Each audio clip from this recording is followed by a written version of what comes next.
If you've ever planned a wedding, chances are you've tipped your caterer or perhaps even your DJ. But did you tip the consultant who sold you your wedding dress? Well, some bridal stores in Edmonton are asking people to do just that. I was very surprised. I wasn't expecting to see a tip option. But when it did and she said, no, don't worry about it. Like, no, let's just pay for your dress. It kind of eased me a bit. And I'm like, no, girl, you deserve this tip.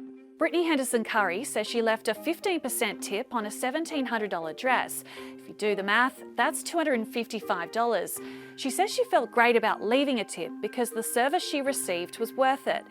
The store owner brought in the tip option because brides were asking how they could leave a tip. The girls here, because they work really hard, and I've been doing this for a long time, so my body can feel what I've done. Right, like it's hard to bend over. Sometimes we take off our shoes when brides aren't here. Like it's uncomfortable. I called around, and of the 8 stores I reached out to, 3 have introduced a tipping option. And Pal says it's even more common in the US.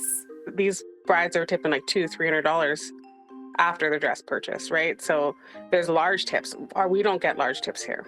Experts say this all speaks to something called tip creep, with more and more businesses asking you to tip.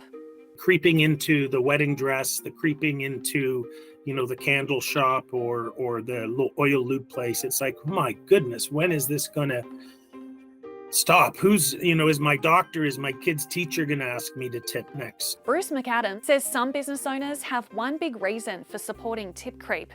These are typically minimum wage employers or slightly above minimum wage. And as a recruiting tool, they can now mention that you will be receiving some tips as well. But some critics say tipping on a wedding dress is going too far.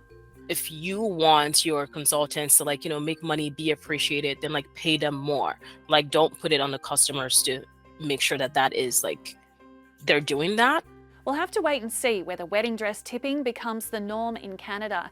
But if you're planning a wedding right now, you might want to consider budgeting extra alongside all the other expenses that come along with your big day.